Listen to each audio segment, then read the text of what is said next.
Так, ну что?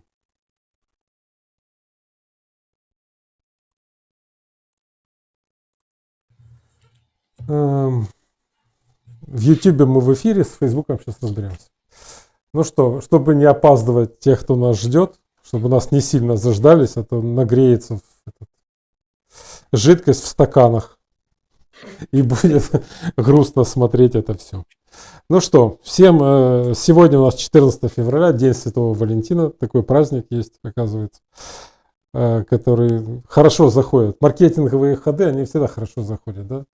Такой праздник придумали замечательный, всем заходит. Ну что, и 21:02 и пятница. Ну, то, что День Святого Валентина не важно, а важно то, что пятница и 9 вечера. А раз пятница, то значит, мы с Сергеем Рачинским сегодня в эфире. Вернее, как-то больше Сергея будет в эфире, а я буду больше помалкивать. Здравствуйте, Сергей. Добрый вечер всем. Ну что, неделя заканчивается, есть повод и поговорить. Ну, сегодня ночью уж опять прилетали шахеды, в этот раз по Чернобыльской атомной станции. Да, Бахнули по крыше, но самое интересное, что МАГАТЭ даже это увидел. Обычно ничего не видят, тут бац и увидели. Прямо не к добру. Наверное, или сильно бахнуло, или у МАГАТЭ что-то случилось. Может, их обещают деньги им обрубить, не знаю. У МАГАТЭ там, да, какие-то проекты, видно, финансируются, поэтому они заинтересованная сторона. Да, то есть они тут и увидели.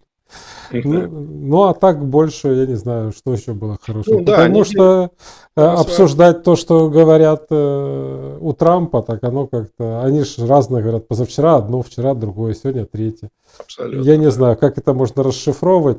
Там трамписты на меня обижаются, но я не могу понять, как можно это воспринимать всерьез, вот этот весь поток сознания. Я уже даже выкачал книжку по переговорам, которую Трамп написал. Думаю, почитаю, может что-то станет... Да, повторю теорию, может будет станет более понятно. Поэтому я до следующей недели обязуюсь прочесть книжку Трампа. И тогда на следующей неделе расскажу, исходя из теории Трампа, а не австрийской экономической школы, что у нас происходит. Я думаю, может, тогда да, как это все понимать.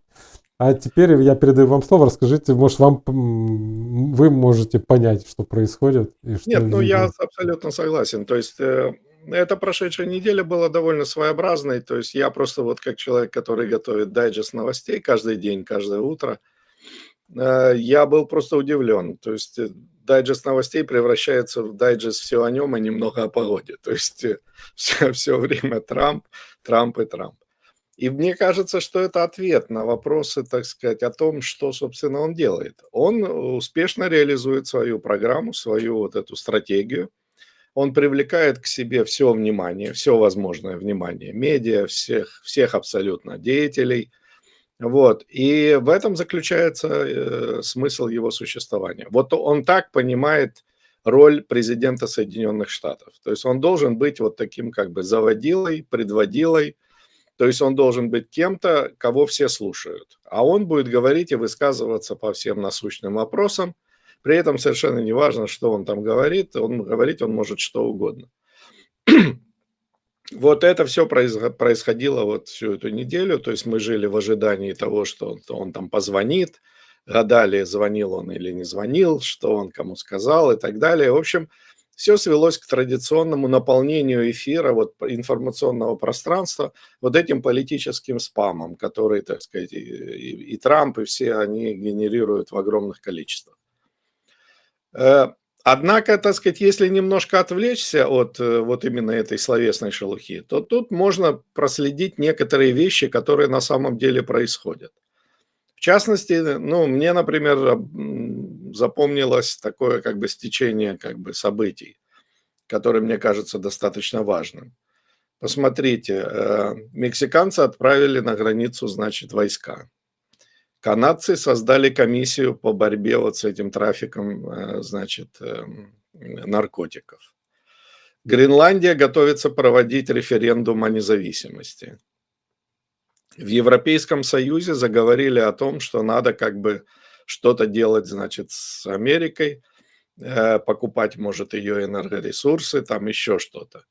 Индийский премьер приехал к Трампу вот буквально сейчас и уже договорились о том, что Индия покупает больше нефти и газа сжиженного, значит, в Соединенных Штатах, для того, чтобы избежать вот этих таможенных сборов. То есть мы видим, что вот эти все запугивания, которые Трамп сеял вот все последнее время, они приводят к определенным результатам. Эти результаты, может, не настолько существенны, чтобы на что-то серьезно влиять. Но Трамп записывает их себе в послужной список. То есть он ставит галочку «сделано». То есть да, вот он говорил, отреагировали, и эти отреагировали, и тут, значит, что-то будет. Сейчас вот они прислали команду по запугиванию европейцев, значит, на Мюнхенскую конференцию. Рассказывают им, что им надо будет тратить там до 5% ВВП на оборону, и если этого не будет, то они заберут войска из Европы, выведут американские войска. Это, безусловно, жесточайший шухер, которого никто не ожидал, и ужас там, волны этого ужаса, они распространяются по Европе все это последнее время. Кто-то из европейских политиков, по-моему, бывший министр обороны Германии, Писториус, по-моему, он сказал довольно характерную фразу. Он говорит, что европейские политики сейчас напоминают оленей, которых застала ночью на дороге фары автомобиля. То есть вот это действительно оно. То есть Трамп врубил как бы дальний свет, и эти ребята заметались. Они не знают, что делать в этой ситуации. Значит, из того, что касается непосредственно мирных переговоров, то, безусловно, да, мы все понимаем, что идут какие-то разговоры, кто-то кому-то что-то обещает. Мне кажется, что, опять же, Трамп ведет себя достаточно предсказуемо и достаточно ожидаемо. То есть вот тут важно очень понимать такую вещь. Трамп не собирается никому помогать. Он помогает только себе. То есть надо вообще знать вот эту природу западного человека, то есть человека Запада.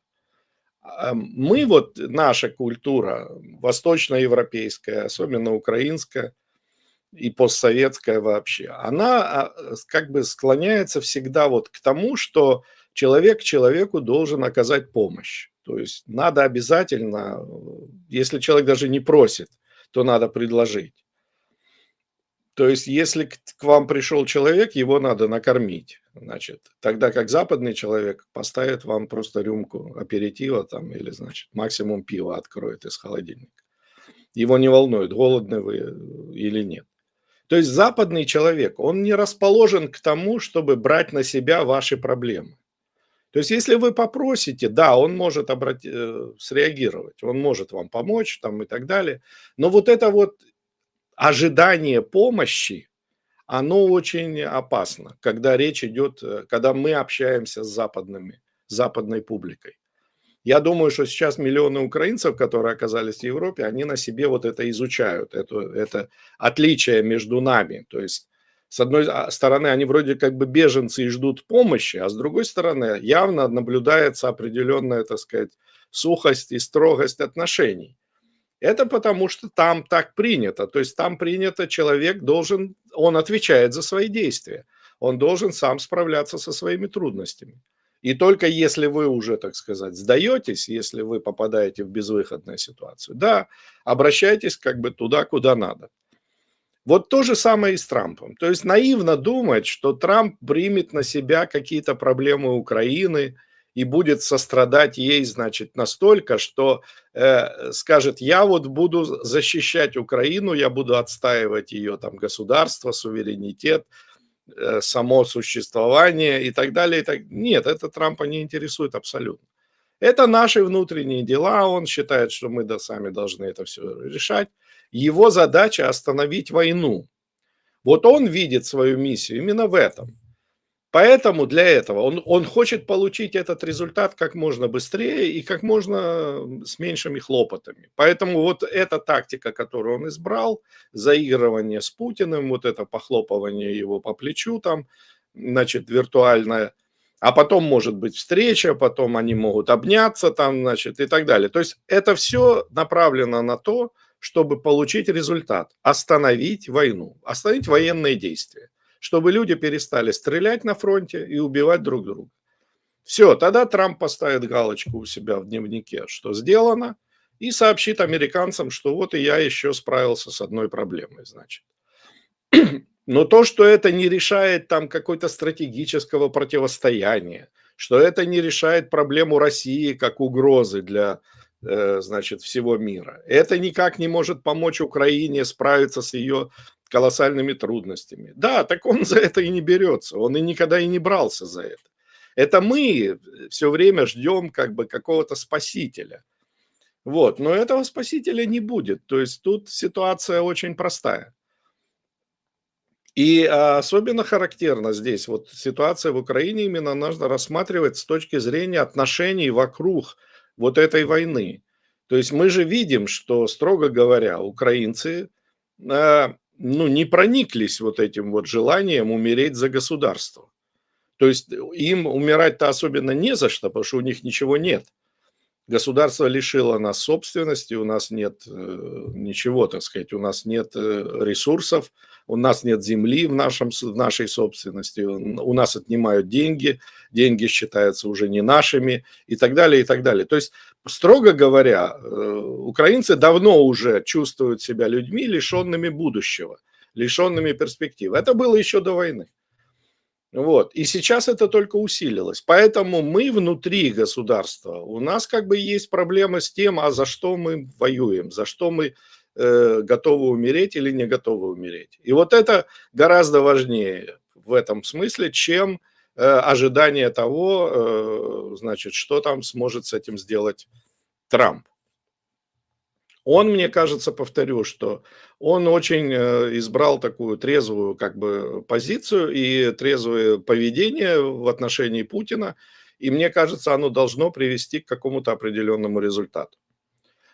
Относительно вот аспектов этого всего, этой потенциальной договоренности, то здесь тоже надо смотреть трезво на вещи. То есть, ну, членство НАТО, например, да, вот американцы опять в очередной раз подтвердили, что нет, никакого членства не светит.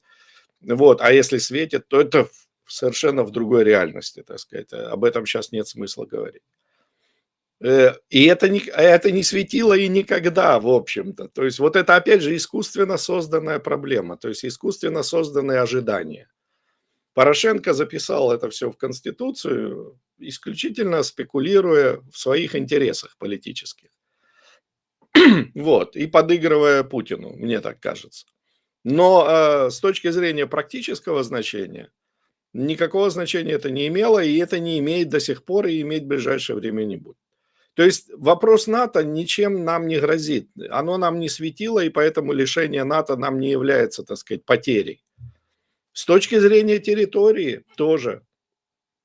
Ну, эти территории были потеряны Украиной в результате политики государства, украинского государства. Оно использовало Донбасс, восток Украины, промышленный, со всеми теми ресурсами, которые остались после СССР, пока это можно было использовать. Когда все эти ресурсы потеряли свое значение в силу того, что кончились деньги просто в стране, украинская власть потеряла интерес к этим территориям. Также она потеряла интересы не только к этому, а ко всему, что оставалось в СССР, от СССР в Украине. Что можно было продать, было продано, что можно было, значит, обменять, там, использовать и так далее, было все использовано. И все, и к этому интерес было, никто не думал о каком-то сохранении чего-то. И поэтому глупо рассчитывать, что если мы, например, могли потерять практически все, что имели, вот вооружение, например, возьмите те же вооруженные силы. То есть мы потеряли все те вооружения, которые в Украине были. То рассчитывать на то, что кто-то будет там задумываться над тем, а не грозит ли нам потеря там Востока, значит, или еще чего-то. Нет, во власти никогда таких проблем не стояло, и до сих пор эта проблема не стоит. Это предмет спекуляции, и, в общем, это все прекрасно понимают и все партнеры на Западе, так называемые. Вот, с этим очень трудно будет дальше работать, доказывать им, что это действительно важно. По-моему, с этим уже смирились, так сказать, все участники процесса.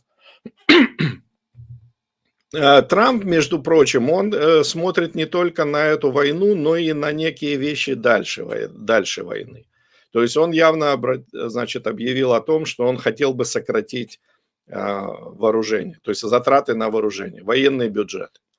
Вот это, мне кажется, очень важная тема. То есть если Трампу это удастся, то это будет очень важным шагом вперед. Вот, потому что расходы на вооружение достигли абсурдных значений. Это все деньги, которые выкачиваются из наших карманов. И в Украине, что интересно, несмотря на полную экономическую отсталость, у нас постоянно говорят о военизации экономики, что нам надо строить больше военных заводов, нам надо производить больше вооружений и так далее, и так далее, и так далее. Это губительно для Украины, для украинской экономики. Как это когда-то было губительно для СССР, так это губительно сейчас будет для Украины. То есть здесь, опять же, здесь политические соображения, политические спекуляции берут верх над здравым смыслом. И если Трампу удастся каким-то образом остановить этот тренд на увеличение расходов, хотя сейчас он именно к этому призывает, так сказать. То есть, но я надеюсь, что как раз вот отсутствие возможности увеличить эти расходы в Европе, в частности, а у Европы явно нет денег, подтолкнет как раз и европейцев, и всех остальных к тому, чтобы задуматься над сокращением вооружений, расходов на военных бюджетов, строго говоря. Это, кстати, касается и Путина. У него тоже нет денег на вооружение. Он сейчас эти деньги рисует на ровном месте, просто из воздуха, и это аукнется ему еще очень сильно.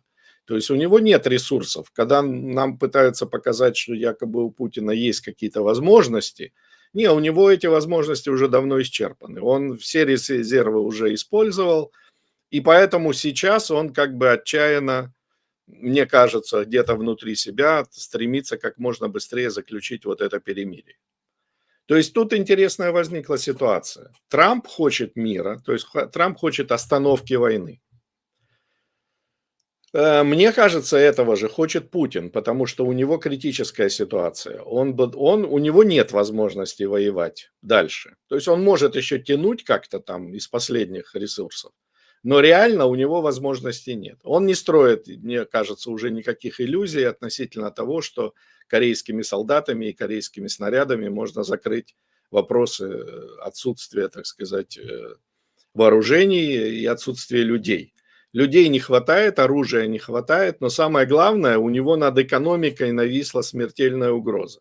Он начал войну для того, чтобы решить проблему экономики, а в итоге довел эту проблему просто до нового кризиса. То есть он здесь поймал себя сам в ловушку. И мне кажется, он это прекрасно осознает, и теперь он хочет это дело побыстрее закончить.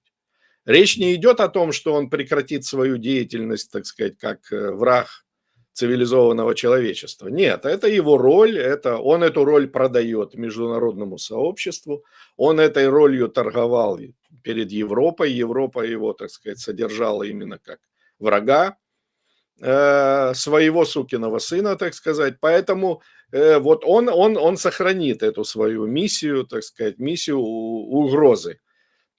Но она теряет основу, то есть она теряет экономическую основу, а если он потеряет эту экономическую основу, то его совсем уже перестанут бояться. Даже трудно будет людям продать эту идею, что нам нужно бояться Путина. То есть европейские политики не смогут на этом больше спекулировать.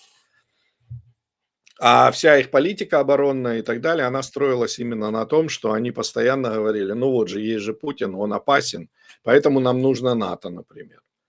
То есть, строго говоря, если подумать, а зачем Европе НАТО было нужно? То есть советский блок распался уже давно. Россия экономически несостоятельна. ВВП на уровне одного штата американского.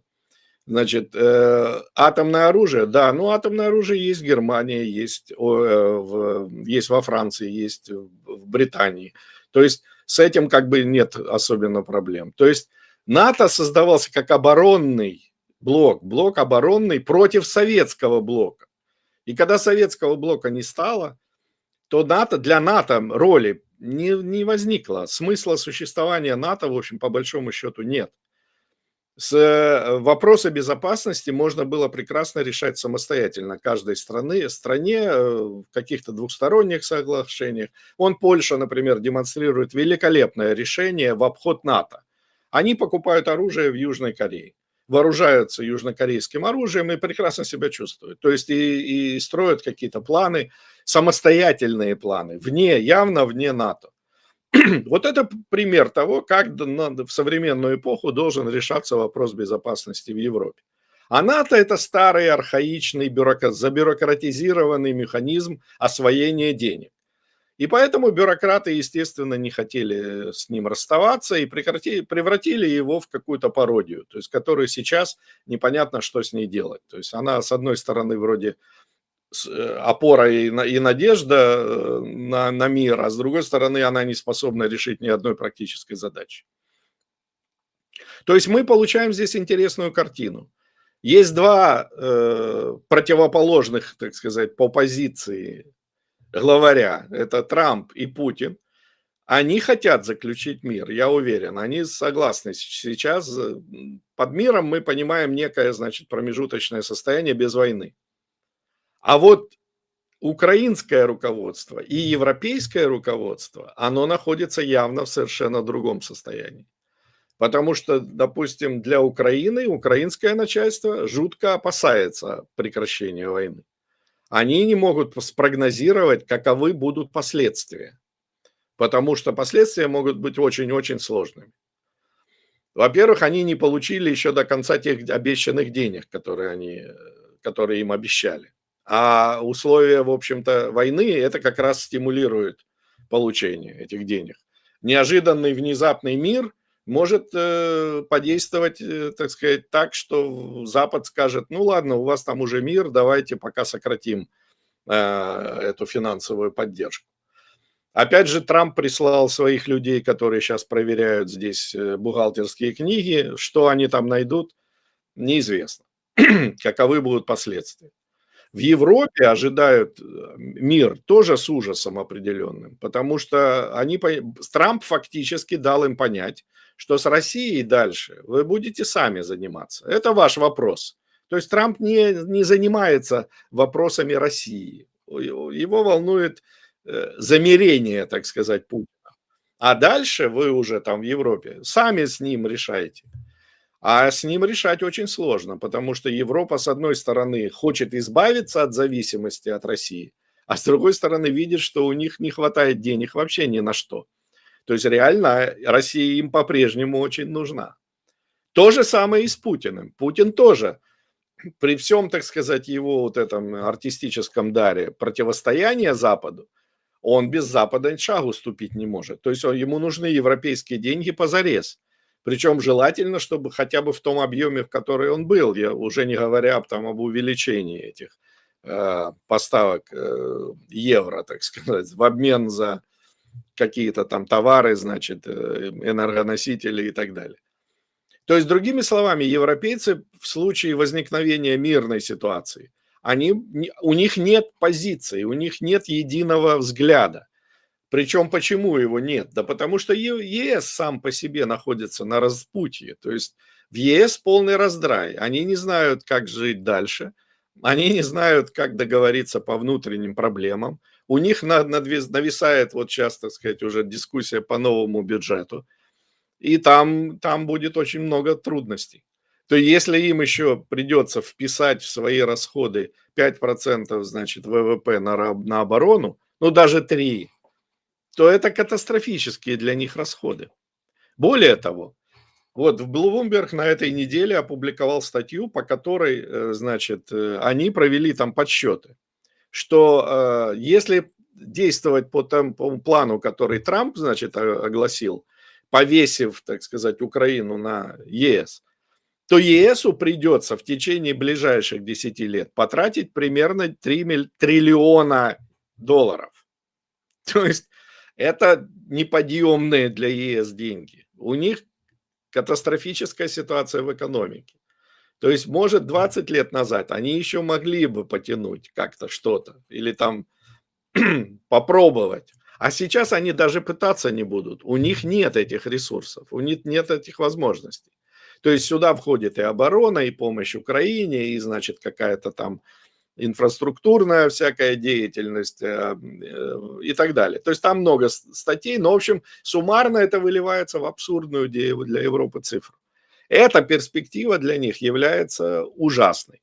Поэтому они, хотя всеми руками голосуют за мир, но внутренне, так сказать, они хотят продолжения войны в надежде, что Путин как-то надломится. То есть, что он все-таки, он упрется в какой-то тупик, что у него возникнут все-таки серьезные трудности, и он снизит уровень вот этих своих, так сказать, ожиданий и требований. И тогда европейцы смогут каким-то образом скрутить его в бараний рог, обойдя необходимость вот этих колоссальных затрат.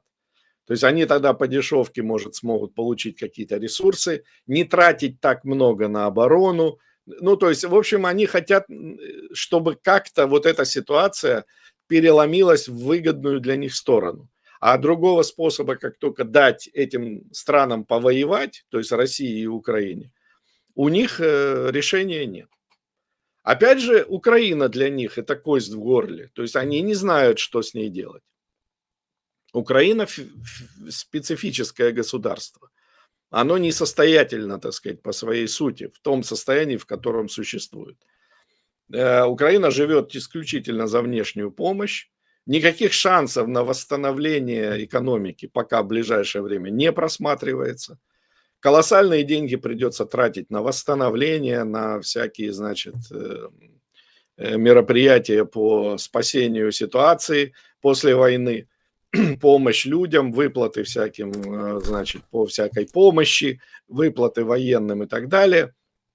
Таким образом, Украина не может превратиться в страну, которая будет стоять на своих ногах. Для Европы это означает обузу, то есть что Украина продолжит быть серьезной обузой. И это для них не вариант. То есть они в этой ситуации колоссального дефицита ресурсов, они плохо себе представляют, как и чем они смогут помочь Украине. Максимум, на что они могут пойти, это, в принципе, давать Украине регулярные транши для того, чтобы Украина могла выплачивать хотя бы проценты по долгам, ну и, может, часть каких-то долгов возвращала. Что-то, может, Европа там спишет, но это тоже очень проблематично, потому что там еще и много долгов от частных инвесторов. То есть, другими словами, вот сейчас возникла уникальная ситуация, когда Путин и Трамп могут договариваться о мире, потому что они, в принципе, к нему идут, и он им выгоден. А вот Европа и Украина находятся в состоянии, когда они скорее бы повоевали.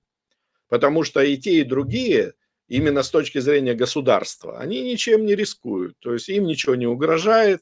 Все разговоры о том, что мы можем потерять государство или там еще что-то, это бессодержательно. Никто не посягает на украинское государство, никто не собирается с ним, значит, делать какие-то страшные и больные вещи. Вот, поэтому они могут воевать. Пока есть люди, пока есть какие-то деньги, пока есть какое-то оружие, то почему бы, значит, не воевать? Это нам подается как необходимость получить более сильную позицию на переговорах. Но я не понимаю, например, чем усиливается позиция на переговорах с каждой смертью украинского солдата или мирного жителя. То есть, мне кажется, наоборот. А теперь, когда мы получили еще по Чернобылю этот самый, значит, дрон, то, в общем, еще раз хочется подумать, почему это все тянется. Уже все понятно, так сказать, уже нет оснований ожидать каких-то переломов, уже никакого наступа уже не будет. Хотя нам, опять же, тоже говорят о том, а что, может, мы наступим, значит, где-то. То есть, другими словами, мы оказались вот в этой странной такой ситуации, когда участники вот этого застолья, так сказать, по вопросам мира, у них очень разные интересы. При этом очень тревожно мне, например, прозвучало заявление Зеленского о том, что Он сказал так, что мы с Путиным, мол, можем вести переговоры, но для этого нам, Украине, Европе и США необходимо выработать единую позицию. Ну, это откровенный абсурд. Никакой единой позиции быть не может. Европа даже внутри себя не может договориться ни о чем. То есть не надо забывать, что они там все консенсусом принимают, а у них там разброд и шатание. То есть, другими словами, ну и опять же, возьмите то же самое противостояние с Трампом. Они напуганы этими, значит, таможенными пошлинами, они ожидают каких-то катастрофических последствий. Британия занимает самостоятельную позицию. В общем, другими словами, вот это заявление о том, что может быть некая единая позиция, и ее можно выработать, это означает, что никакой единой позиции не будет и нечего ожидать этого. Значит, то есть продолжаем воевать. Это не значит, что ее в принципе не может быть, но ее не может быть быстро. То есть это означает, что, вот повторяю, это означает, что есть конкретно политики, которые заинтересованы в том, чтобы война тянулась. В Украине еще дополнительное отягощение – это выборы. То есть перспектива выборов, безусловно, выглядит абсолютно дико. То есть в Украине и перед выборами, когда выбирали Зеленского, выборы носили характер, ну, формально какой-то, значит, ритуального действия. Никаких политических сил в стране не было, люди не имели никакого интереса к происходящему, кроме, может, разве что того, чтобы не пустить Порошенко к власти. А в остальном им было наплевать, как называют себя эти партии, какие у них программы, как они там видят будущее. Сейчас эта ситуация еще усугубилась. В Украине нет политики, в принципе нет. Потому что люди не верят государству, не связывают с ним никаких ожиданий. Всего, чего они хотят, это они хотят, так сказать, чтобы государство от них відстосункувалось со своей войной. Вот. Но так или иначе, ясно, что это нереально, и поэтому вот этот противоестественный союз государства и общества, он не приведет ни к какому позитивному решению вот вопросов каких-то, которые, может быть, могли бы решаться путем выборов. То есть здесь определенно будут что-то решать американцы, скорее всего. Они просто приедут и, как всегда, положат, так сказать, список тех, кто должен быть избран и куда он должен быть избран. Вот. Но ясно, что это не вдохновляет нынешнюю конфигурацию власти.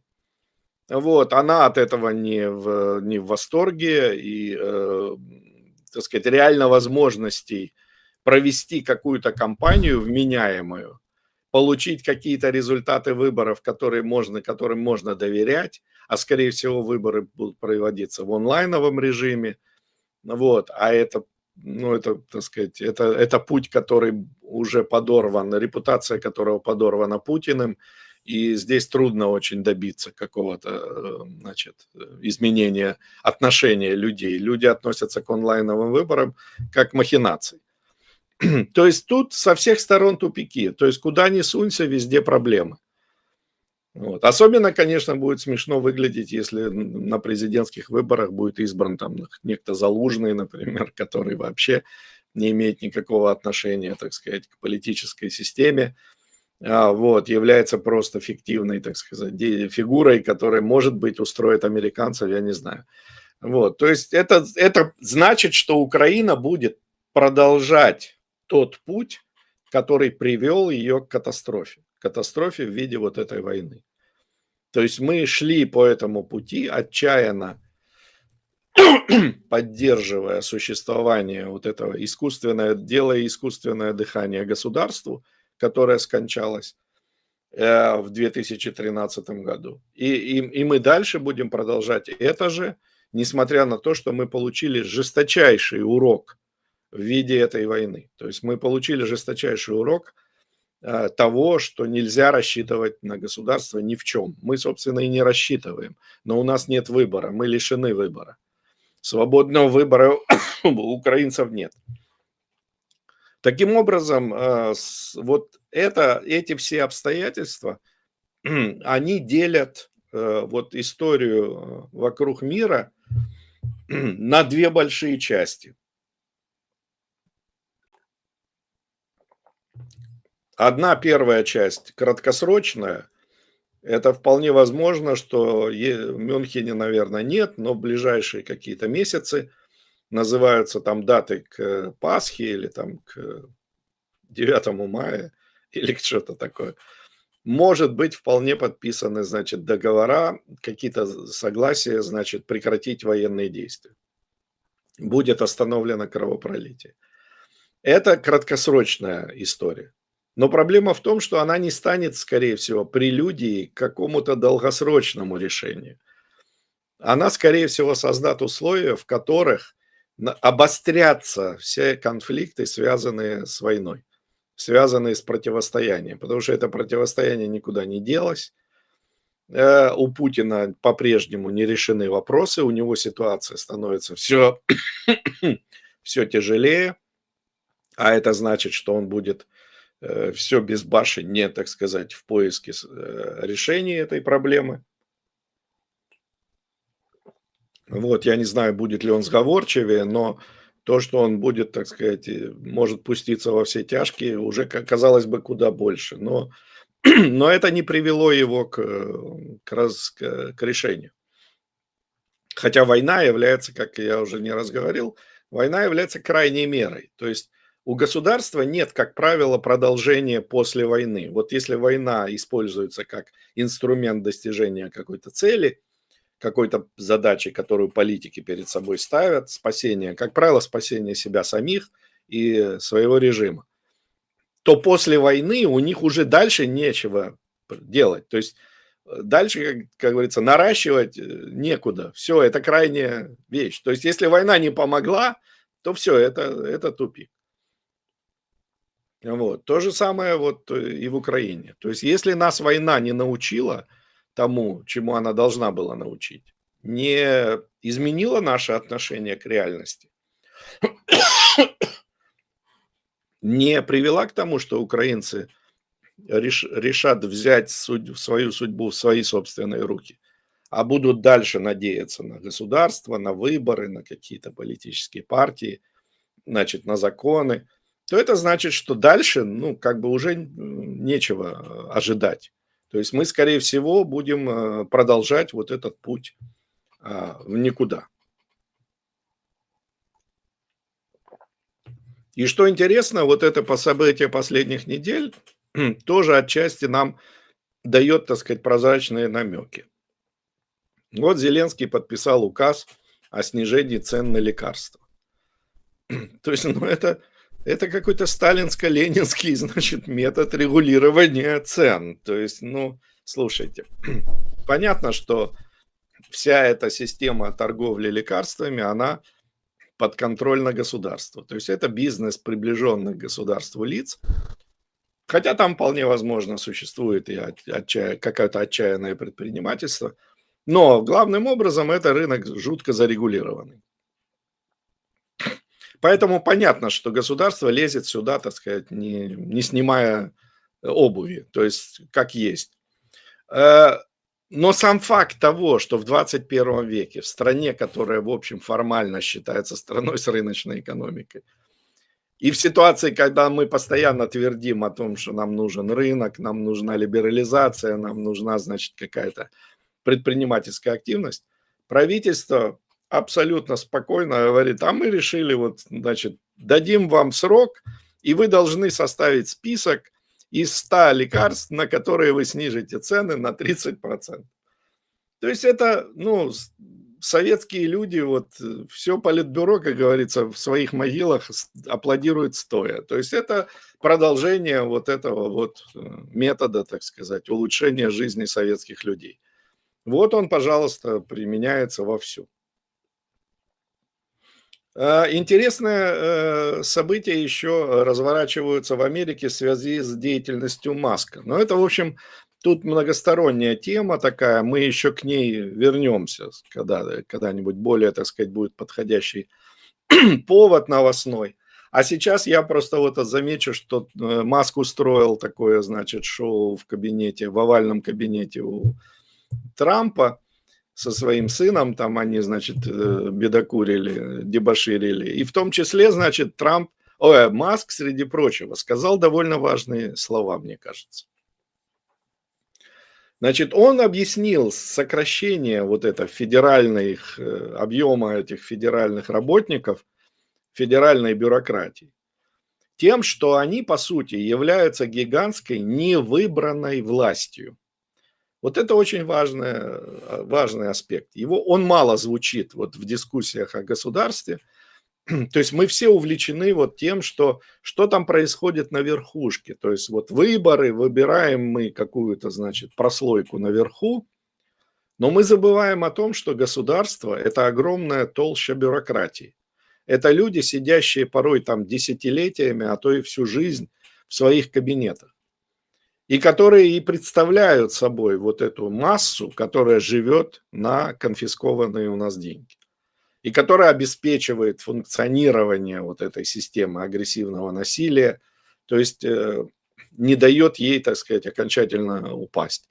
И которая зарабатывает на этом. Зарабатывает так, как может, насколько им хватает, значит, их криминального таланта. И вот Маск лишний раз напоминает нам об этом, что это не просто люди, которые имеют огромные, их много, то есть он подчеркивает, что их не просто много, это люди, которые являются властью, они влияют, очень серьезно влияют на все, что происходит в государстве. При этом выборы их, как правило, не касаются. Что там сверху происходит, им все равно. Кто сидит в кабинетах власти, в правительстве федеральном, например, там, их не касается практически. Да, верхушки начальства какое-то меняется. Со сменой администрации меняется какое-то руководство. Но основная толща бюрократов остается на своих местах. И поэтому как раз Маск обратил внимание на то, что справиться с ними очень сложно. То есть, когда говорят, вот, что люди могут влиять на государство, что вот это популярный тезис, значит, о том, что народ, он определяет. То есть народ может пойти на выборы и сменить курс или там сменить, значит, формат. Так вот, он не может этого сделать по разным причинам, но среди прочего и по причине того, что народ вот этот, он никогда не доберется до этих вот людей, которые там в толще государства. Вот этого самого до дипстейта вот этого. Вот. Маск, среди прочего, еще добавил интересную деталь. Он сказал, что эти люди вот как раз заинтересованы в том, чтобы тратить как можно больше денег. То есть вот все вот эти бюджетные расходы – это их работа. То есть это их буквально работа. Они заняты тем, что они перераспределяют деньги из бюджета. И поэтому они тратят колоссальные деньги, потому что они живут на откатах. Вот я никогда не слышал этой оценки, она прозвучала у Маска, что общий объем откатов в Америке достигает $1 триллиона. Я не знаю, говорил ли он о годе там или, может, о каком-то другом промежутке времени. Но не важно. Важно, что сам порядок цифр просто невероятный. То есть $1 триллион откатов, которые распространяет, причем это только федеральное правительство. Ведь в Америке есть же правительство штатов, то есть власть распределена по штатам, и там своя бюрократия, и Маск туда как раз он не вмешивается. Он говорит только о федеральном правительстве. И это, понимаете, вот когда мы это все слушаем, то мы должны в первую очередь думать не об американцах и американском правительстве, а об Украине и украинском правительстве. Потому что у нас все то же самое. То есть можно себе представить, какие обороты существуют в откатах этих людей, которые работают в украинском государстве. Причем украинское государство унитарно, то есть оно едино. Это правительство контролирует всю страну полностью. Здесь у нас нет никакой децентрализации реальной. То есть формально бюрократическая она на бумаге существует. Вот. А бюджеты, деньги и все прочее, все это работает исключительно по системе пирамиды. То есть собирается все наверху. И поэтому вот те цифры, которые озвучивает Маск, они в первую очередь должны нас как бы подталкивать к размышлениям. То есть готовы ли мы жить в ситуации, когда наше правительство будет потреблять настолько колоссальные деньги. А тут надо понимать именно, что государство, оно является именно потребителем, то есть оно потребляет ресурсы, оно не ведет экономической деятельности, оно не инвестирует, потому что государство не имеет никаких, не участвует в рыночной деятельности, у них нет системы обратной связи, они не знают, куда надо инвестировать, потому что не рискуют своими деньгами. Они рискуют чужими деньгами отнятыми у людей. А потом эти деньги компенсируются следующим поступлением налогов. Поэтому они без риска, без необходимости анализировать за и против, они эти деньги просто тратят. Это так ведут себя люди, которые потребляют. То есть человек, когда говорит, вот у меня есть деньги, а хочу-ка я вот себе вот это. Хочу купить себе вот это. Это его право, у него деньги, он потребляет, у него есть потребность, он ее удовлетворил. Вот так же ведет себя чиновник. Просто у них особое специфическое потребление. Оно включает в себя вот такой идиотический способ расходования денег. То есть чиновник говорит, а давай-ка замутим вот проект большого моста до Луны. Мне нравится. И все. И мы будем его строить. То есть они считают, что вот это надо. Или там вот дороги, или там еще что-то. То есть это потребление, вот это надо понимать. То есть когда мы говорим о деньгах в государстве, то это деньги, которые буквально проедаются. Они не инвестируются, они никуда не, они не работают, как мы часто любим говорить в обыденной нашей речи, так сказать, что надо деньги вложить, чтобы они работали. Вот государство никуда ничего не вкладывает. Все их траты – это способ отмывания денег для того, чтобы получить откат, получить свою долю, получить, значит, какой-то поток в свой карман. Или это просто удовлетворение своих чисто чиновничьих политических забаганок. То есть удовлетворить свои потребности. Я хочу вот это, и все. И мы решаем, что это нужно. Вот сейчас Зеленский решил, надо снизить цены, потому что скоро выборы, мне надо заявить, что я снизил цены в аптеках. То есть бабушки, основной электорат, так сказать, они должны с благодарностью откликнуться на инициативу правительства. Все связанные с этим, так сказать, перетурбации, они никого не волнуют. И, в принципе, ему наплевать на результат. Ему важен процесс. Вот такая ситуация как бы складывается в сегодняшней Украине, и это как бы мы сознательно не затрагиваем вопросы, связанные с фронтом, потому что информация оттуда очень противоречива, и ее очень мало. То есть я, в принципе, ограничиваю свои комментарии вопросов, связанных с войной, потому что я не получаю объективной, достоверной информации, а те слухи, какие-то, значит, инсинуации, какие-то, значит, наблюдения частных лиц – они часто приводят к неопределенностям. То есть нам очень трудно судить, что там происходит на самом деле. Я, в принципе, рассчитываю на то, что пройдет какое-то время, и мы получим информацию обо всем, что происходило вот все эти 3 года. Но пока мне кажется, что какой-то здоровый такой вменяемый анализ этих событий, говорить об этом пока рано. Ну вот, я думаю, так выглядит мой комментарий этой недели. Да, ну, кстати, сейчас я всегда проверяю, есть я в эфире или нет. Кстати, о больших проектах же на этой неделе Верховная Рада приняла замечательный закон, мне очень понравился, о том, что одна фирма должна купить у другой фирмы 2 реактора за 600 миллионов евро. Да, я об этом тоже писал. Да, причем это очень приятно, то есть закон, вот это все равно, что прийти и сказать, вот магазин Фора должен купить у магазина Сельпо товар, все, а что с ним будет делать, пофиг, должны купить и все. А вообще эти реакторы, это замечательно, 600 миллионов, непонятно за что, которые некуда ставить, вот металлолом, который никому не нужен, он там лежит, он так и будет там лежать. Да, старые русские реакторы советского, по сути, технологического цикла, то есть они разработаны еще в советское время, отстали безнадежно. Они уже Украина, давно разобраны по запчастям.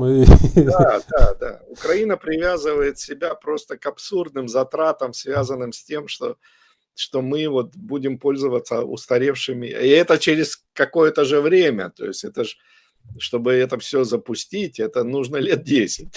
Ну, любая атомная станция строится уже 10 лет. Там, по Да, нормативам 84 месяца. Это вот они самое прекрасно, быстрое. прекрасно А если ввели учесть, что деньги. это ж они будут перестраивать, а когда ты что-то перестраиваешь, это же все гораздо дольше и Это дороже. гораздо дороже, да. То есть там серьезные такие миллиарды, которые закапываются. Ребята замахнулись на серьезные доходы. И вот эти все расследования Маска, они для наших, кстати, как просто елей по ушам, мед по губам.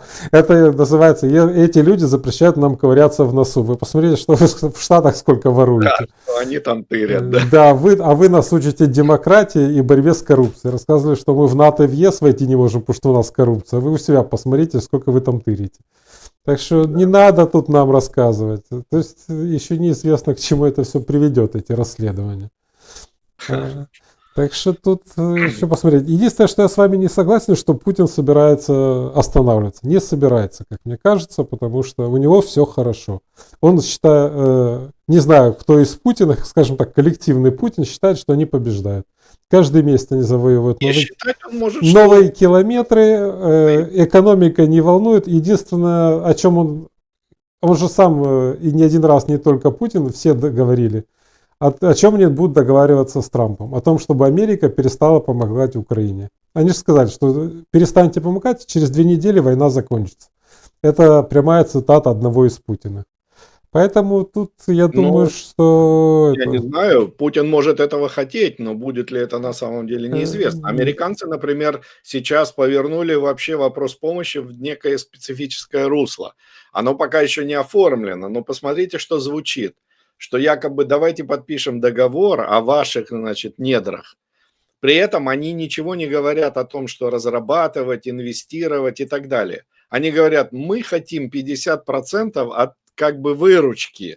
То есть кто угодно там пусть добывает их, значит, копает, продает, но вот половину выручки нам. И вот здесь начинает звучать такая фраза, а если у нас там есть интересы, то, глядишь, может, мы и солдатиков туда можем послать. Пусть присмотрят за этим, там, за тем карьером, за этим. То есть здесь возникает некая новая вот эта завязка, которая раньше не звучала. Но, повторяю, это все пока только разговор, это сотрясение воздуха. Посмотрим, что будет по факту. Конечно, тут может быть все, что угодно. Ну, вообще, это очень интересный подход. То есть агрессор, который напал, который разрушает, а платить должен тот, на кого напали. Но это очень странная теория. Вообще, это очень похоже на стервятников, которые пришли к трупу и начинают его допинывать. Трамп не собирается здесь наводить как бы справедливость. То есть он не собирается никого наказывать или там компенсировать, заставлять кого-то.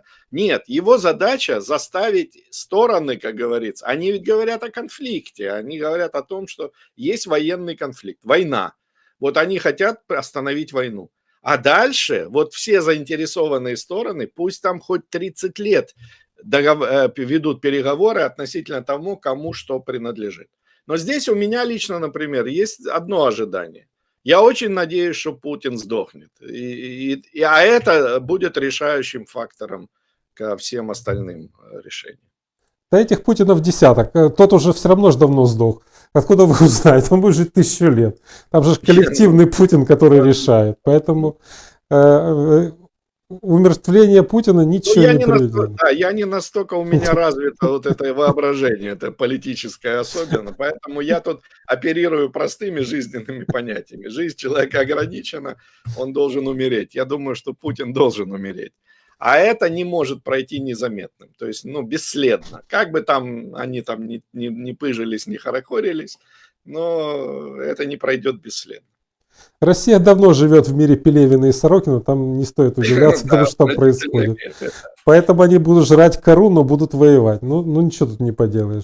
У Западной Европы есть единственный выход. Как Франция поступила во Вторую мировую войну. Присоединиться к победителям и получать репарации от России. И тогда все проблемы будут решены. Главное ввести вовремя свои европейские войска в Украину, в определенный момент, когда война уже будет почти закончена, гордо войти в Москву и выписать себе бесплатный газ на ближайшие 100 лет. И все проблемы вообще будут решены. Но что-то европейцы пока не готовы к этому. И пока они явно не Они, готовы. они еще не додумались до этого. Но вся проблема в том, что, опять же, русские же могут пойти-то войной-то тут замириться, ну, сделать перемирие, и пойти войной куда? На Прибалтику, на страны Балтии. А 120 ракет, которые они выпускают по Украине там за ночь, и для Украины это как бы для нас, у нас большая территория, не очень заметно. Это превратит все 3 балтийские страны просто в руин. Вот в чем большая проблема.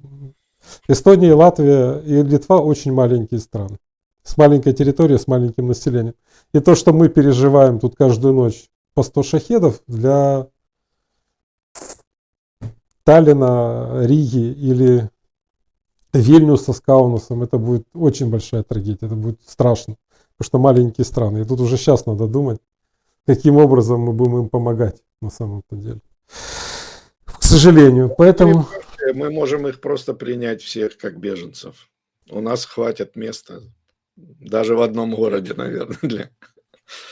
Ну, Эстония это 1 миллион человек, Латвия 1 200 000, по-моему. Ну, вот Эстонию Оболонь примет, значит, там может еще. Ну, это на самом деле это не шутки, это большая проблема. И я боюсь, что ни европейцы, ни американцы за балтов не будут заступаться. Катастрофическими прогнозами. Безусловно, надо держать, как говорится, ухо востро, но увлекаться вот этими вот, значит, дистопией вот этой путинской, это придавать ему какой-то слишком потусторонний уровень опасности. Россия – жалкое, ничтожное государство, издыхающее на наших глазах буквально. Да, оно опасно, как от любого издыхающего, от него идет, так сказать, смрад и копоть. Но я бы не преувеличивал значение. Проблема той же самой Украины в этой войне – это то, что мы голые и боссы. То были бы у нас ресурсы, которые мы могли бы иметь, будь мы рыночной полноценной экономикой, то Путина мы бы даже не заметили. А так он превратился для нас в катастрофу. Ну, это естественно. То есть тут спорить бессмысленно, и никто и не спорит на самом деле. Да. Лучше быть богатым и здоровым, чем бедным Абсолютно. и больным. Вот это тот случай, когда, да, тут нет никаких двух. Да, тут нам даже и поспорить не получится с вами. Да. Но и даже больной, умирающий наркоман, у которого уже все органы отпали, но с ножом в период ломки он достаточно опасен и может еще наделать массу беды. Вот это и нужно понимать. Ну, ладно. Ну что ж, час мы проговорили. Спасибо большое. Вопрос... ну у нас есть тут вопрос такой по ходу, я не знаю. Муді – другий голова держави, якого прийняв Трамп у Білому домі. Да. Сейчас. Тут просто... Так, что-то у нас пропало. Ну, короче, вопрос был... Это в сторону Китая намек или в сторону кого-то там? Или, в общем, зачем это было сделано? Потому что Индия... Нет, Индия однозначно ничего не имеет против того, чтобы уберечься от санкций американских. А это значит, что они готовы покупать нефть и газ в Америке. А это то, что хочет Трамп. То есть, чтобы они покупали нефть и газ не в России, а в Америке. Или там не в Саудовской Аравии, еще где-нибудь. То есть, здесь индийцы, они преследуют конкретно свои интересы. А их интересы в первую очередь связаны с Америкой. Потому что Америка – это их потребитель, это их рынок. Они конкурируют с Китаем, они конкурируют с Мексикой за интерес, американский интерес. И становиться здесь в позу, демонстрировать там какую-то, значит, типа мы там в альянсе, значит, со всякими странными лицами. Не, они Индус, премьер-министр Индии, он типичнейший оппортунист, он использует любую предоставившуюся возможность для того, чтобы сорвать любую халяву. Но он никогда не пойдет против фундаментальных интересов, а эти фундаментальные интересы – это связь с Америкой. То есть для них Америка жизненно важна. Да, я прошу прощения, что у меня вопрос получился такой скомканный, потому что в чате, когда задают вопросы, там идут между ними еще перепалки между людьми, и иногда вопросы теряются. Так что я прошу прощения и перед тем, кто задал вопрос, и перед вами, то, что он получился такой скомканный. Ну ничего, будем тренироваться, в следующий раз я буду сразу его записывать, чтобы он не потерялся в чате. Все, тогда всем спасибо. Спасибо большое, Сергей. Думаю... Спасибо всем, да, за внимание. Всем, кто был с нами, тех, кто еще не подписался, подписывайтесь, пишите комментарии. Мы постоянно улучшаемся. Тех, кто требует, чтобы были тайм-коды, завтра утром будут тайм-коды. Я натренировал, наконец, чат GPT, чтобы он писал тайм-коды. Но тут все равно есть некоторые вещи, которые нужно до этого проделать. Все, всем спасибо и до встречи с Сергеем через неделю. А завтра утром в 11 утра Владимир Золотарев. Так что все, кто подгребайте с утречка, продирайте глаза и будем разговаривать о высоком. Все, всем спасибо и до встречи. Счастливо.